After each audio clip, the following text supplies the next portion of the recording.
to the Assembly Call IU Hoops halftime report as your Indiana Hoosiers currently lead Chicago State 53-32.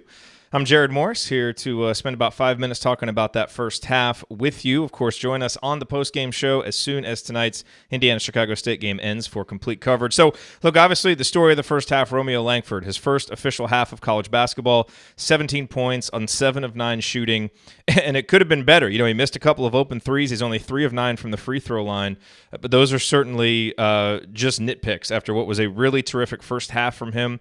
I thought he was really active on both ends, and you saw him score in a variety of ways. You know, you saw him hit a pull-up baseline jumper. You saw him drive into the lane. You saw him hit a bucket off of a pass, you know, on that really smart cut into the lane. I mean, almost all of his buckets were scored in different ways. And so outside of just knocking down a three-pointer, we pretty much saw the full arsenal from Romeo. And so really just a really tremendous half, and, you know, did some good work on defense as well, did some nice work on the boards. So, you know, you don't need me to come on here and analyze that Romeo had a great first half. I'll tell you two other guys who I thought really stuck out with how well they played.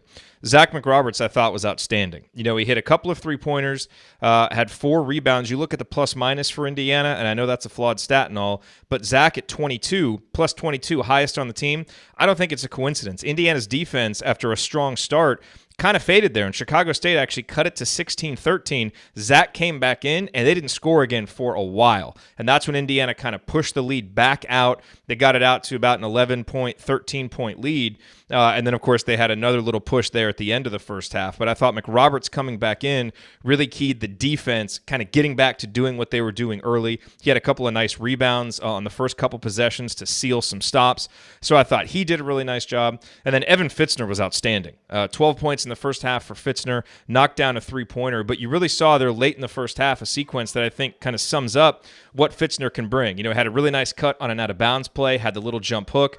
Then on the next possession, had a nice defensive possession where he moved his feet well, forced a tough shot on a guy in the lane, then goes right down and makes a three-pointer. And then on the next possession, hustles down in transition on defense to get a rebound. So I thought, you know, and I'll contrast that with Juwan Morgan, who I didn't think had a very good half. You know, Juwan has 5 points and 4 boards.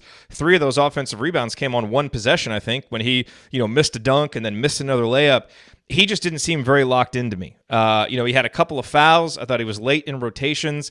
You know, he and Justin Smith just seemed a little bit tentative offensively. They didn't really seem, you know, like you would kind of expect the veterans to be, you know, as they are. I mean, Justin Smith, a sophomore, but that kind of counts as a veteran. But both guys just really seemed unable to kind of get into a rhythm offensively. You know, we did see Morgan hit the 1 3-pointer, and that was nice.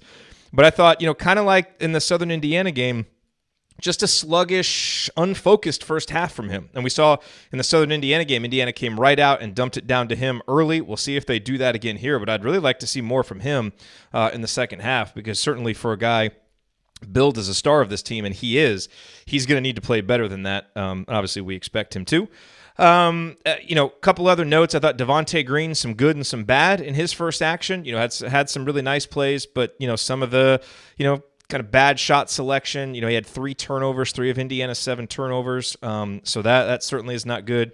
Demezy Anderson, you know, missed a couple of looks. I thought really struggled defensively. You know, I can, just off the top of my head, can remember 8 points that he gave up, just kind of being slow to shooters, getting lost in the lane defensively a little bit. So you'd like to see that. And Rob Finney, you know, didn't put up any shots. So, you know, goes from leading the team in shots against Southern Indiana to not taking one tonight, but did have 3 assists. I thought was pretty solid with the basketball, no turnovers in only 7 minutes.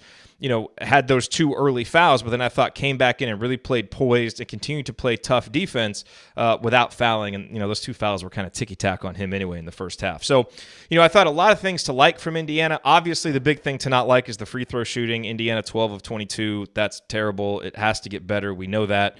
You know, you don't really need me to tell you that, but we will rant about it tonight if it doesn't get better in the second half. But, you know, I think keys here for the second half. I want to see a guy like Morgan come out and kind of assert himself early, you know, kind of put his stamp on the game, because so far he hasn't been able to do that. And then, you know, just want to continue to see Devontae Green and Robert Finney, how they play. You know, look, I think we saw some of that. You know, Finney doesn't score a lot of points, but has 3 assists and no turnovers. Devontae Green, 7 points, some explosive plays, has a couple assists, but has the 3 turnovers. that may be what we see from those two guys. You know, Devontae, the more spectacular playmaker, Phinisee, kind of the more solid player.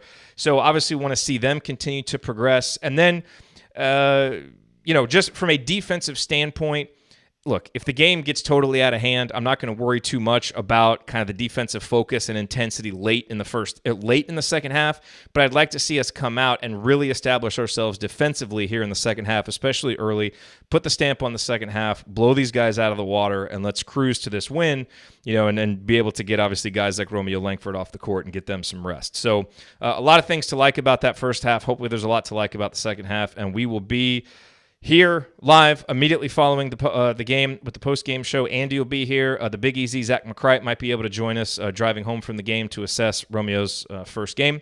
But we hope that you'll join us, and we'll talk to you then. Thanks, everybody.